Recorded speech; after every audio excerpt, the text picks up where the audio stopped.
I'd watch her, mesmerized by the way she believed in truth, in the idea that facts could be anchored in a weather of deceit. When she died, I kept the numbers like a rosary. I read them, memorized them, and protected them.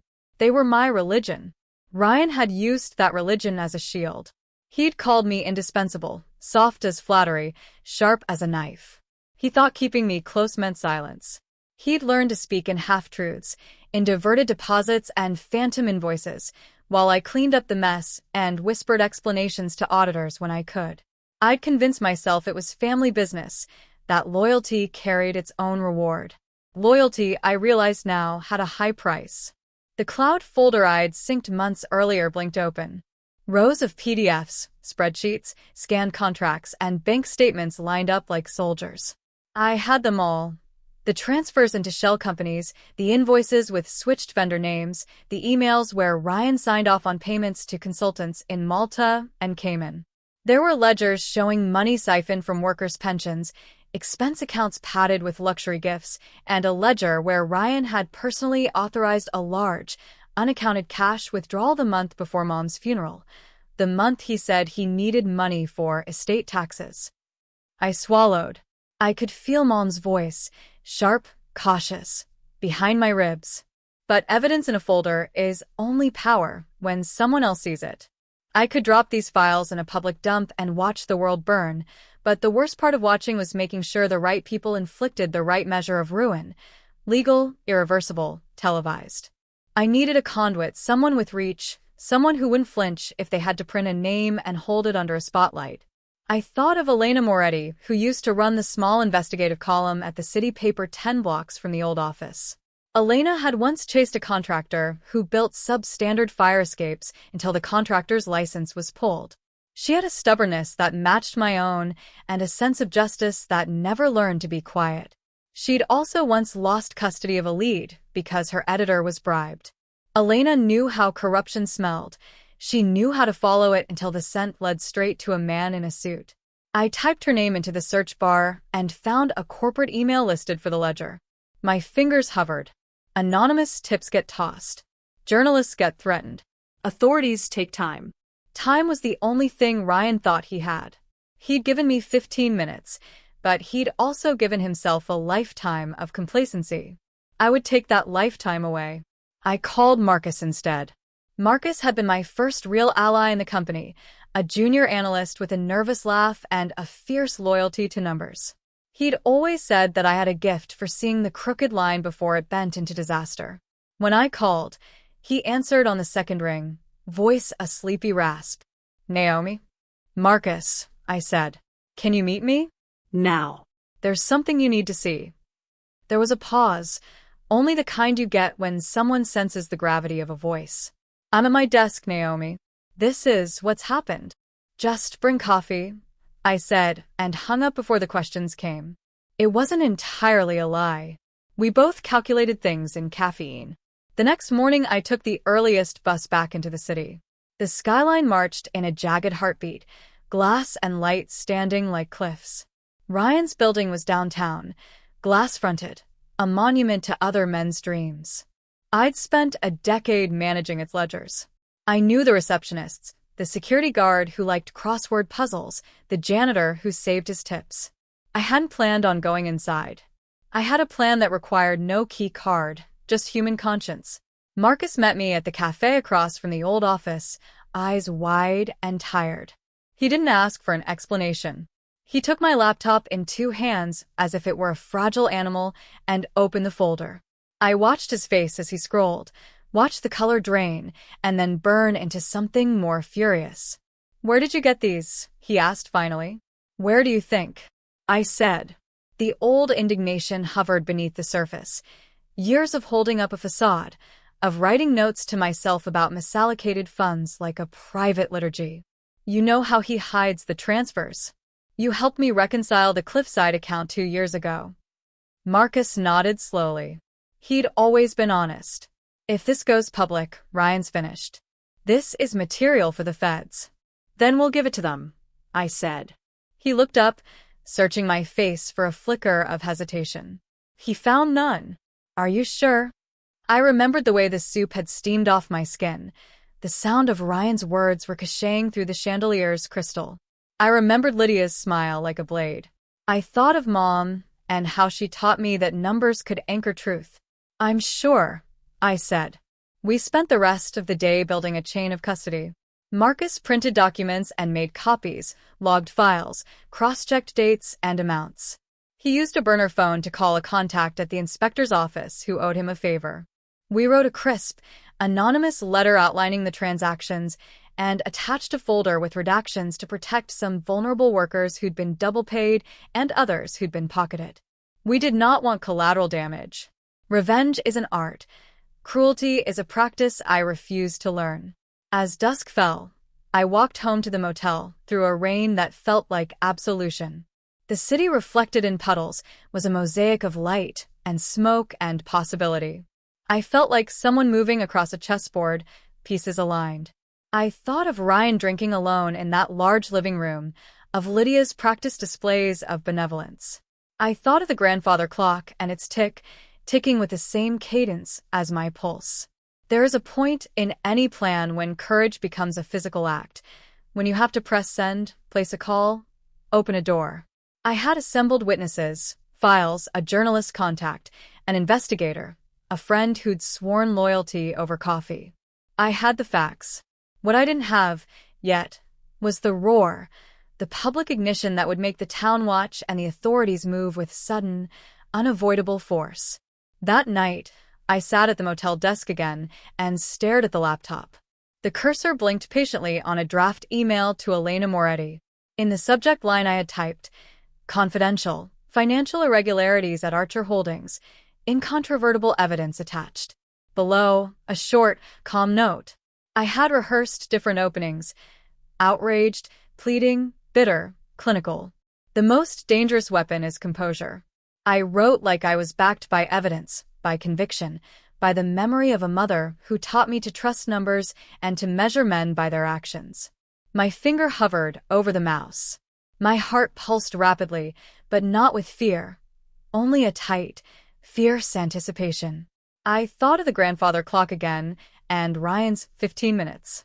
He had meant to humiliate me, to send me into the dark with no dignity. He hadn't known what he'd done. He'd lit a match in a dry forest. I clicked send. The email left my outbox and dissolved into the internet with a small, unremarkable whoosh. And then, before I could let myself rejoice, my phone buzzed. Unknown number.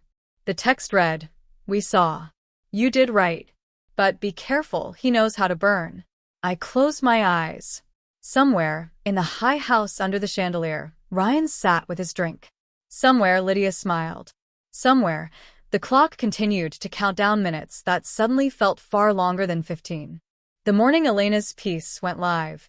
I woke before dawn, as if I'd been waiting for an alarm that had nothing to do with sleep.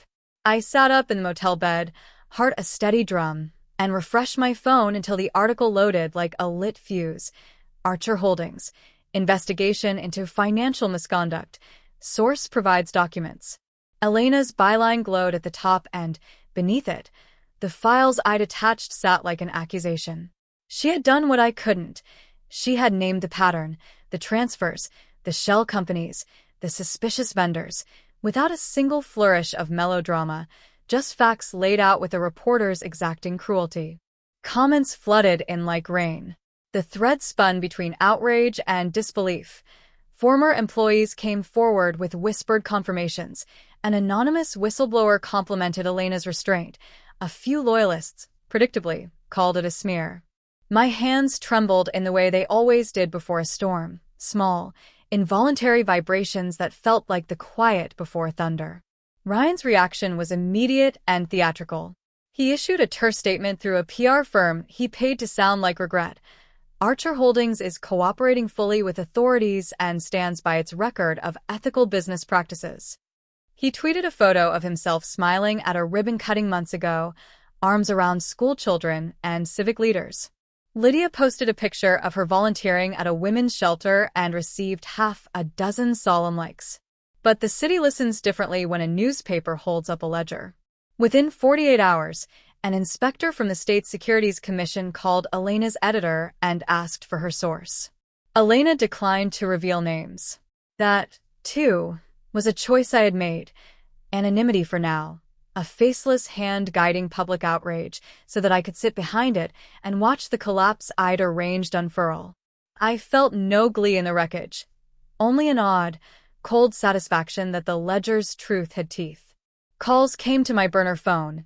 Investigators, Elena, an editor asking for a phone interview where I refused, quivering to maintain the invisible line I'd drawn between my face and the story. Marcus texted a simple 2-word message. They're asking. He meant the feds. He meant subpoenas. He meant a process that had teeth. At the company, the board convened an emergency meeting. Ryan tried, for a fulsome 20 minutes, to move the room with charm and practice sorrow. But charm only works when people believe in its sincerity. He had spent years trading on perception, and perception can be undone with one honest ledger.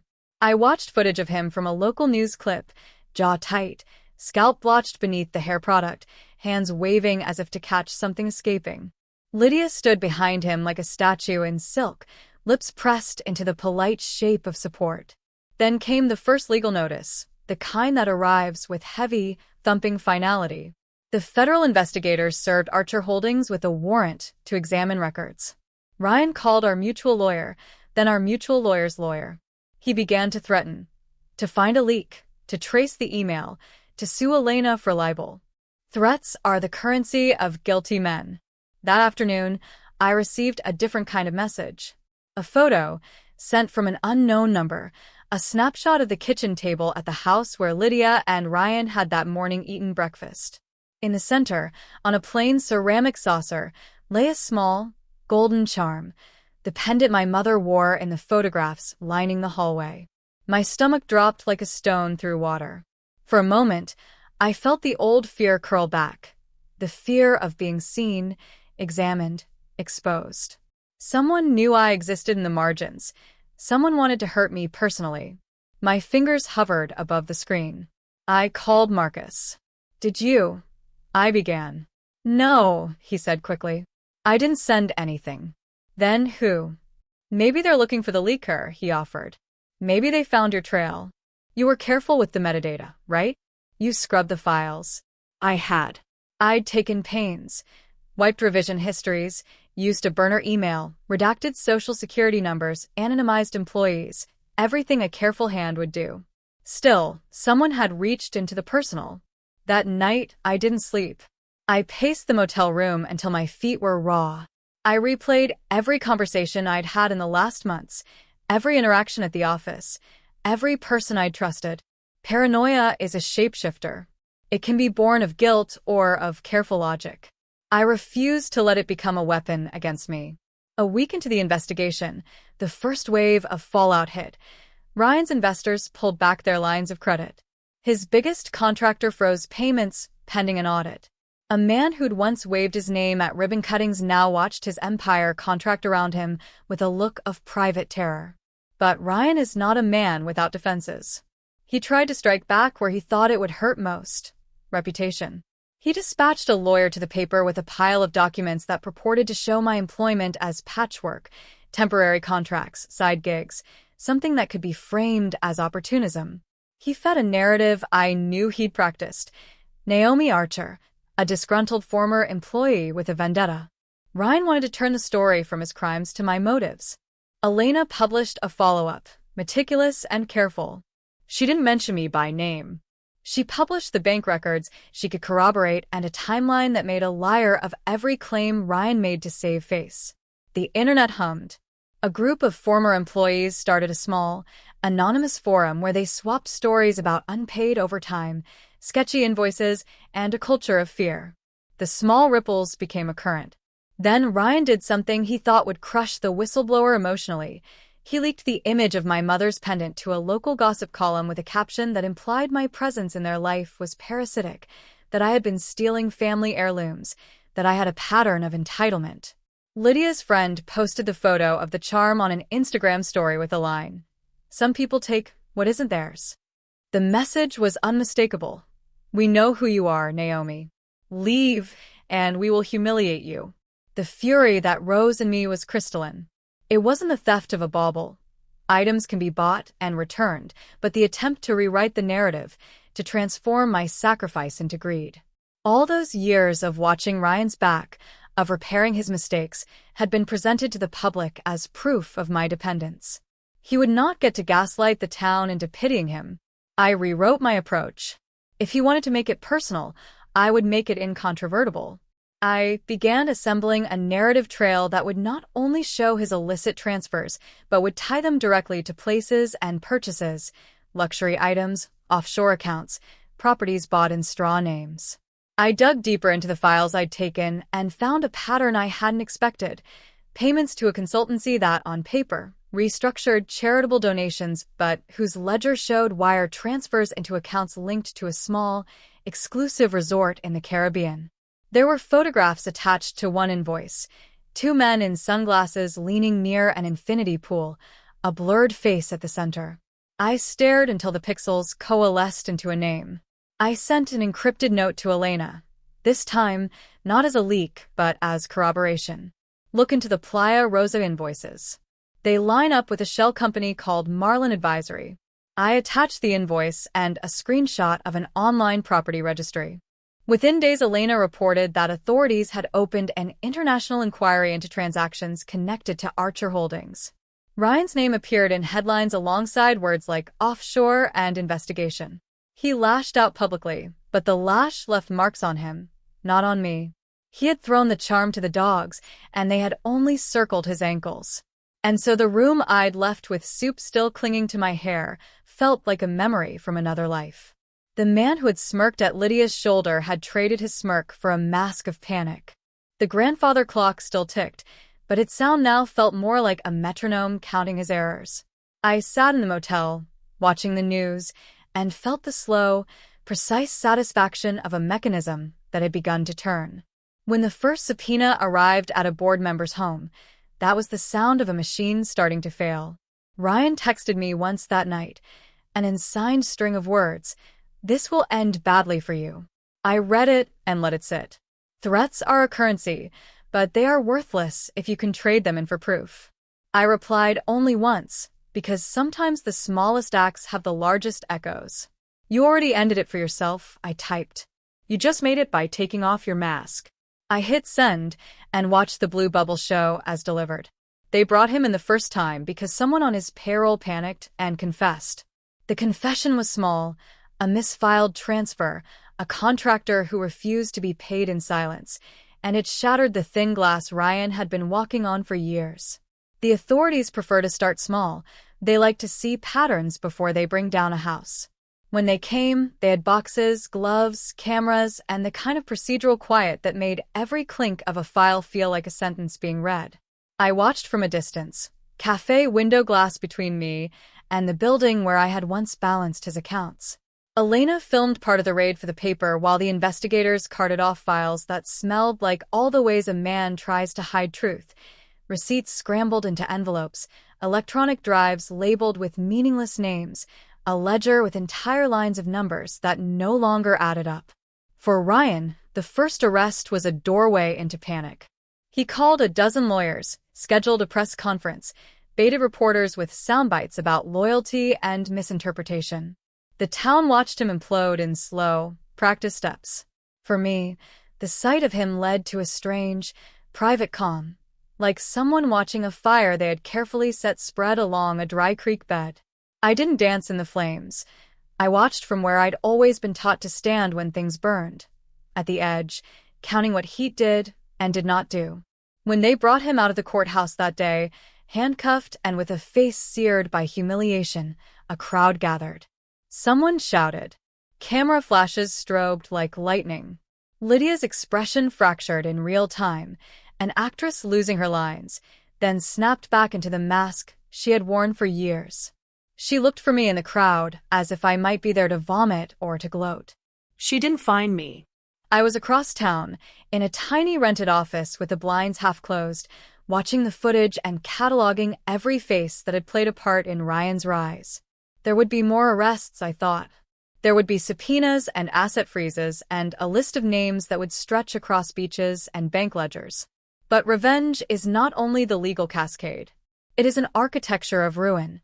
The way the press reads a person, the way investors withdraw, the way former friends distance themselves. It is a social decomposition as thorough as any forensic audit. The next weeks moved like a somnolent crime drama. Ryan fought. He tried to settle. He offered his assets as if sacrifice could buy absolution. He hired teams to comb through server logs, to search for the person who had leaked the files. If only he'd remember the subtle things, that the person with the ledger's knowledge had reason to stay invisible, that the person who had been small in his house could loom large in the public square. Investigators approached me once again, but this time with a letter and a neutral tone. They asked me about discrepancies in payroll and offshore invoices. My answers were careful and factual. The motel room had become my confessional and my barricade. I told the truth where it mattered and withheld where anonymity mattered. The law is a blunt instrument and an exacting one. It needs facts and documents. I provided both, under an agreement to protect my identity while allowing their work to continue. Sometimes I thought the institution is like a patient who must be fed the right medicine. In private, Ryan lashed out in other ways. He arranged for a private investigator to track me, one who took photos of me walking to cafes, sitting in the same window as always, and sent them to a blogger who loved scandal. They tried to paint me as a woman ruined by vengeance. But the pattern of my actions, anonymous, precise, backed by ledger and photo and wire, made their smears look like desperate splashes. People wanted the truth, and truth in numbers can be relentless. One evening, a man approached me in the cafe, an actor with a soft tie loosened, the kind of person who looks environment-friendly but smells of file cabinets. He slid into the seat across from me and introduced himself as Daniel Hartman, a senior investigator with the state's securities office. His voice was careful and then, unexpectedly, personal. "You did the right thing," he said. "But you need to be careful. Men like him have a way of taking spiteful measures." His gaze lingered on the crack in the window where my reflection doubled. "We can protect you if you want." I thought of the pendant photo pushed into gossip columns, the burned edges of menace Ryan could wield, and the suit Daniel wore that looked, somehow, like a promise. I nodded. Protection, I had learned, was not only about bodyguards and safe houses. It was also about legal strategy, about ensuring that the evidence I'd placed would be used in a way that left no room for his lawyer's theatrics. We built a careful choreography. Daniel coordinated witness interviews. Marcus cross-checked ledgers with bank officials. Elena prepared for a second, more damning series of stories that would follow the legal process. It felt like assembling a band of people who knew how to wield truth as a weapon without letting it become a spectacle. But even with legal backup, there are private costs. Lydia began to call mutual acquaintances with small, insistent lies, stories about my instability, about how I had always been emotionally unpredictable. Men of small conscience wage personal wars by talking. They attempt to stain reputations in social water and watch the taint spread. Then came the lawsuit. Ryan's lawyers filed a civil suit against Elena's paper and hinted at criminal charges for theft of property, implicitly pointing at me. For a moment it felt like a trap, a thicket of legal countermeasures designed to frighten witnesses into silence. The courtroom, I knew, is where narratives are often fought hardest. Charm meets fact, charisma meets ledger. But I had something more valuable than charm. I had a mosaic of facts laid bare, each tile placed by my hand. The law, ultimately, would have to reckon with that mosaic. As the calendar filled with hearings and interviews and the town's gossip turned to low, persistent talk, I realized that Ryan had made a fundamental miscalculation. He had assumed smallness. He'd assumed I would crumble under public shame. Instead, every attempt to humiliate me only exposed his arrogance. He understood spectacle. He did not understand endurance. On the morning his accounts were frozen for good, Lydia posted a long letter to social media about forgiveness and family and how painful it was too. She stopped mid-sentence when the inbox filled with an image, a scanned bank transfer from Archer Holdings to a personal account at Playa Rosa Resort, dated 2 months before Mom's funeral. Below it, printed in stark font, were 2 words, for Naomi's silence. That night, Ryan called me. His voice rang out through the small speaker, as if from some ancient cavern. "You don't understand what you're doing," he said. "You'll destroy us. You'll ruin yourself." "Maybe," I said. "Or maybe I'm finally setting things right." He laughed, a thin, desperate sound. "You're making enemies." "I'm making facts," I replied. He didn't answer. At the end of the line, for the first time since childhood, I felt no fear. I felt, instead, the slow and precise clearing of a ledger finally balanced. By the time I reached my apartment, if you could call the one-bedroom over a laundromat an apartment, it was past midnight. My hair still smelled faintly of tomato and betrayal. I dumped my bag on the couch, plugged in my dying phone, and sat at the tiny kitchen table that doubled as my desk. The laptop's blue glow washed over the chipped surface. For a moment, I just stared at it, unsure whether I wanted to cry or laugh. Everything I owned fit into that single bag. Everything I'd given to Ryan, 10 years of my life, every late-night spreadsheet, every lie I'd told to keep his business clean, had vanished in 15 minutes. But what he didn't know is that I'd built my own lifeline the same way I built his empire. Quietly, line by line, ledger by ledger. I opened my encrypted folder. Inside were copies of every falsified invoice, every illegal wire transfer, every offshore account he thought was invisible. Each file had a name, a date, a trail. And each one was signed by him. 15 minutes, I whispered, scrolling through the evidence. That's all you gave me. That's all it'll take to end you. I drafted a simple email. To self, Naomi B. Subject: Backup, Priority Archive Body. If anything happens to me, send it to authorities and the media. Then I attached a zip file labeled for Ryan Zip. Just seeing the name made my heart pound. I wasn't reckless enough to go public yet. I needed to be precise. Revenge wasn't about rage, it was about timing. Ryan taught me that even if he didn't mean to. My phone buzzed. Unknown number. I hesitated, then answered. Naomi Bennett. A woman's voice said. Yes. This is Detective Carla Hensley, Metro PD. I'm calling because your brother, Ryan Bennett, filed a complaint tonight. He claims you stole confidential business data. I froze. He what? According to his statement, you accessed company servers illegally after termination. He's requested a restraining order. We're required to ask for your cooperation. I let out a slow breath. He was already moving. Lydia must have pushed him. They weren't content with kicking me out. They wanted to bury me before I could stand up. Detective, I said calmly, I'm happy to cooperate. And when you see the evidence I have, you'll realize he's the one who should be investigated. There was a pause. Are you making a formal accusation? Oh, yes, I said, voice firm. But not tonight. Tonight, I'm just backing up files. When the call ended, I stared at the phone. The game had begun faster than I expected. I had no money, no allies, but I had truth, and in this world, truth was more dangerous than any gun. I spent the rest of the night writing. Not an email, not a report, just a story. My story. How Ryan Bennett built his construction company on forged permits, unpaid workers, and shell companies. How he used family loyalty as leverage, turning my silence into his profit. It read less like a confession and more like a prophecy. When the sun rose, the room looked different, like the world itself was holding its breath. I shut my laptop, made a fresh pot of coffee, and opened the window. Outside, the first snow of the season was falling, soft and silent, coating the city in white. Funny, I thought. Everything looked clean right before it burned. My phone pinged with a new message. Lydia, hope you slept well. Ryan's lawyer will contact you today. Don't make this harder than it needs to be. I smiled.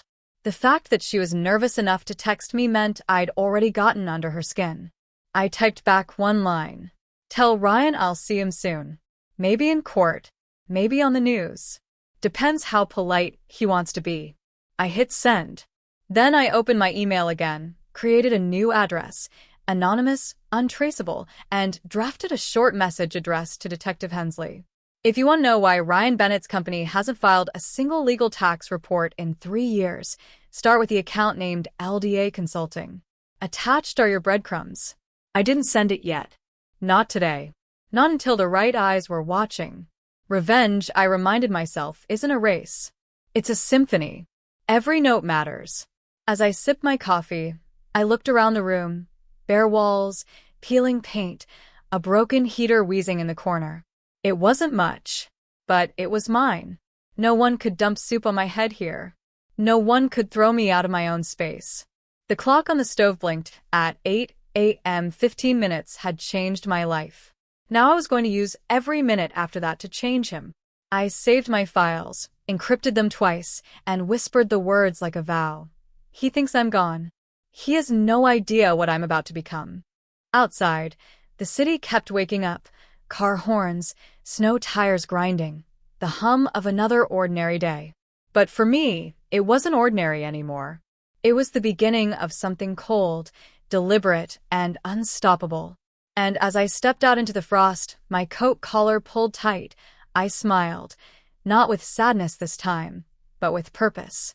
Because sometimes, the best revenge doesn't start with anger. The morning after my 15-minute eviction felt unnaturally still.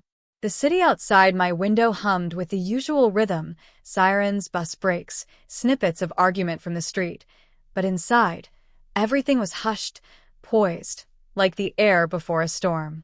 I'd slept barely 2 hours, yet my mind was razor-sharp. Revenge had that effect. It burned hotter than coffee and steadier than anger. I opened my laptop and logged into an anonymous workspace I'd created months ago. The username, NB Accounting. The password, a phrase Ryan used to say when he thought he was being clever. Family comes first. He had no idea that I'd been using that phrase to protect the very evidence that would destroy him. I began with the paper trail. Ryan's company, Bennett Construct, looked legitimate on the surface. City contracts, government bids, glossy PR about community growth. But behind the facade was rot. Bribes disguised as consultation fees, unregistered workers, safety violations hidden under doctored signatures. And Lydia, sweet, sharp-tongued Lydia, wasn't innocent either. She ran a consulting firm that funneled money between Ryan's shell companies. Every deposit she made was proof of conspiracy. I assembled a 47-page report titled Internal Financial Anomalies for immediate audit. I attached the documents, invoices, and correspondence linking them both. Then I routed it through a public server to 2 destinations: the Metro Financial Crimes Division, the Herald Tribune's investigative desk. No names, no sender, just a subject line. Start with Ryan Bennett. I hit send. A single click, quiet and unremarkable, but it echoed through me like thunder. Revenge wasn't just about justice, it was about spectacle. Ryan thrived on reputation. He built his empire on perception. So, I would take that from him first. I spent the next 3 days orchestrating a digital ghost. From a borrowed Wi-Fi network, I posted anonymous comments on trade forums, whispers that Bennett Construct was under federal review, that insiders were talking, that the numbers don't add up. Within hours, competitors and suppliers began to panic. Contracts stalled. Vendors demanded early payment. Investors started asking questions. By day 4, Ryan's office phone must have been ringing off the hook. On the evening of day 5, I got the confirmation I'd been waiting for, a news alert flashing across my screen. Breaking: City Council freezes all Bennett Construct bids pending financial review. I exhaled slowly, savoring it. The soup on my head was gone, but the heat of that moment still lived inside me, and now it was his turn to burn. That night, I received a call from Detective Hensley again. Ms. Bennett, it seems your brother's company is under formal investigation. I'd like to know if you're willing to make a statement. Her tone had changed. Less suspicion, more respect. I'll make a statement, I said. But only in person. We met the next morning at a downtown cafe. I handed her a sealed envelope filled with summaries, bank records, and emails. She flipped through them, eyebrows rising. Where did you get all this? I was his accountant, I said simply. He used me to hide the dirt. I just stopped hiding it. She looked at me for a long moment, then nodded. You know this could end his career and possibly send him to prison. I met her eyes. He ended mine first. 2 weeks later, I walked into the downtown courthouse for a preliminary hearing. Ryan was already there, suit immaculate, expression tight. Lydia sat beside him, sunglasses on indoors, like she could block out shame. The moment he saw me, his jaw tightened. You, he hissed when I passed him. You did this. I paused. You dumped soup on my head, I said softly. I just cleaned the mess. Inside the courtroom, the investigators laid out the evidence. Screens lit with transactions and falsified ledgers, each bearing his name. Lydia's consulting firm appeared next, her signature tying her neatly into the fraud chain. Every time a new document appeared, Ryan's face drained further of color. When the judge adjourned the session, Lydia turned on him in panic. You said she didn't have anything, she hissed. He didn't answer. For once, he had nothing to say. I walked out into the corridor feeling the strange calm of closure. Justice wasn't loud, it was quiet, methodical, final. Over the following month, the dominoes fell fast. The Herald Tribune published a full exposé. Bennett Construct, the empire built on lies. Ryan's company crumbled overnight. His investors pulled out. His house, the same mansion he'd thrown me out of, was seized by the bank. Lydia filed for divorce within days, claiming she'd been manipulated, though her signature on every transfer said otherwise. I didn't rejoice. I didn't throw parties or post online. I just watched from my small apartment, coffee in hand, as the story unfolded like the ending of a long nightmare. One evening, there was a knock on my door. When I opened it, Ryan stood there. No suit this time, just a gray hoodie and the kind of hollow eyes that come from realizing you've lost everything. I had to see you, he said quietly. I didn't invite him in. You destroyed me, Naomi. No, I said. You did that when you forgot what family meant. He flinched. I was angry. Lydia. Stop, I interrupted. You made a choice. You dumped soup on your sister's head in front of your wife because you thought power made you untouchable. He looked down. What do you want from me? Nothing, I said. That's the point. For the first time in years, he had nothing to offer, and I had nothing left to take. We stood there for a long, heavy moment. Then he turned and walked away, shoulders bent, snow falling on his back like silent applause. Weeks later, I received an official notice, State versus Ryan Bennett et al., charges filed. I folded the letter carefully and slipped it into my notebook, the same one I'd packed that night he'd thrown me out. Then I did something I hadn't done in years. I bought a train ticket to the coast. The ocean had always been my mother's favorite place. She used to say, salt water heals everything. I didn't fully believe her until I stood there, waves crashing, cold wind slicing across my face. I let the sea spray wash away what was left of the anger. Not forgiveness, just release. When the sun dipped low, painting the horizon in gold, I took out my phone and deleted the last backup of Ryan's files. I'd already sent everything that mattered. The rest was just noise. I whispered to the waves, it's done. And for the first time since that night at his table, I felt free. A few months later, I started over. Freelance accounting turned into consulting, and consulting turned into something bigger, a firm that helped small businesses stay ethical and transparent. Irony had a funny sense of humor. Every so often, I'd get a letter from Ryan from prison. They started angry, then apologetic, then finally quiet. I never replied. Some closures don't need words. One spring morning, I passed a cafe window and caught my reflection. The woman staring back didn't look broken anymore. She looked certain. I smiled, thinking about that night, about soup dripping down my hair and the 15 minutes that changed everything. 15 minutes to leave. A lifetime to rise. And that, I realized, was the truest revenge of all.